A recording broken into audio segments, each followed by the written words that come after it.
J'espère que vous allez bien. Aujourd'hui, je voulais vraiment parler des câlins.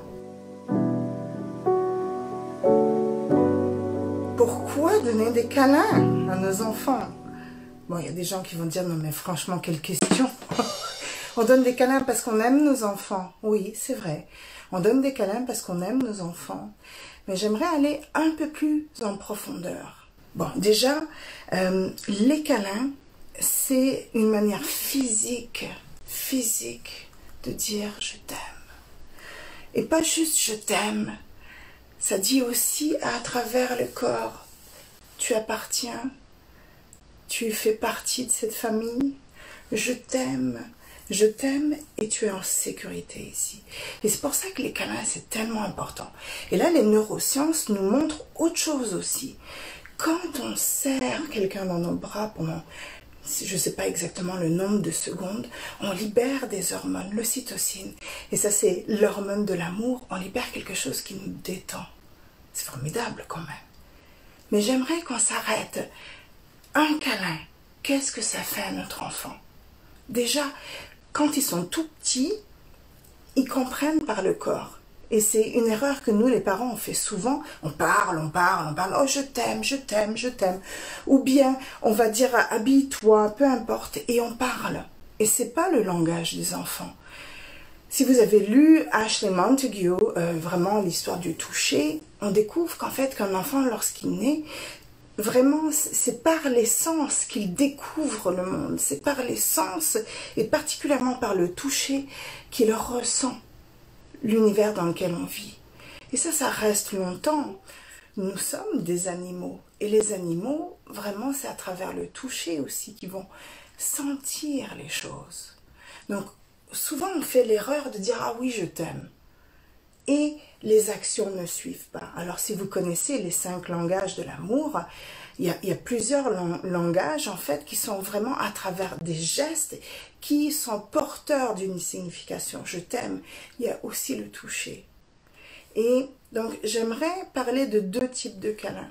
Il y a les câlins qu'on donne, « Oh, je t'aime », un petit câlin, ou notre enfant nous demande un câlin, puis on donne un petit câlin. Et ça, c'est juste « Coucou, je t'aime ».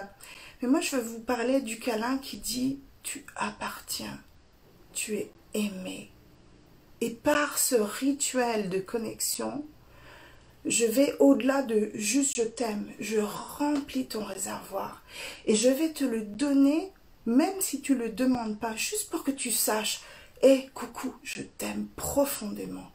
Alors, c'est comme des câlins qui remplissent. Alors, moi, j'aime bien comme vraiment, premièrement, ne pas attendre que nos enfants nous en donnent, mais remplir et vraiment dire, grosso modo, à travers notre corps, tu appartiens, je t'aime comme tu es.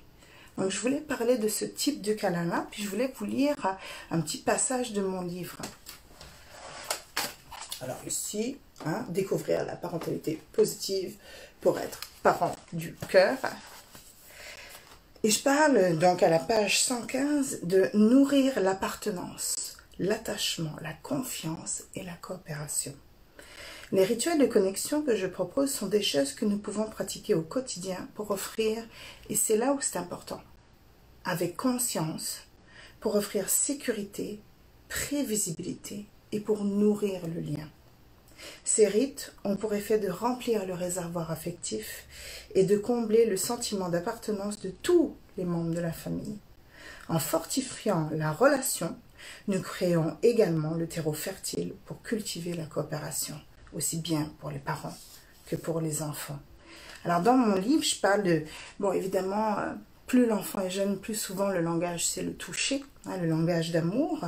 Donc toutes sortes de gestes, les câlins évidemment, mais aussi toucher, tenir la main, juste dépasser et peut-être juste effleurer notre enfant ou vraiment le mettre sur nos genoux. Et quand ils sont plus vieux, ben, ça peut être juste frôler, toucher. Avec nos partenaires aussi, ça peut les... Tu sais, on a besoin de câlins. Ça peut être les attraper, leur donner un gros bec pendant qu'on traverse le corridor, peu importe. Mais il y a aussi, en fonction du langage d'amour de l'enfant, plusieurs choses qu'on peut faire. Donc, il y a des enfants que c'est plus verbal.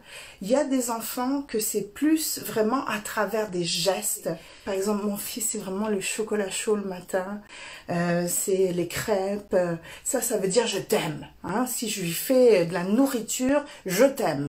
C'est tellement un instinct d'attachement. Pensez-y, les animaux, qu'est-ce qu'ils font?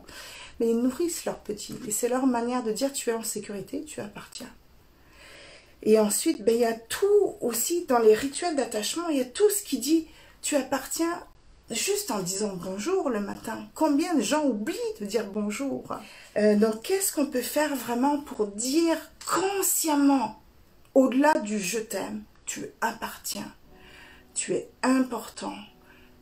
Tu sais, je t'aime même quand je suis fâchée, je t'aime même quand tu es fâché, je t'aime, je t'aime, je t'aime. C'est ça le terreau qu'on a besoin de construire.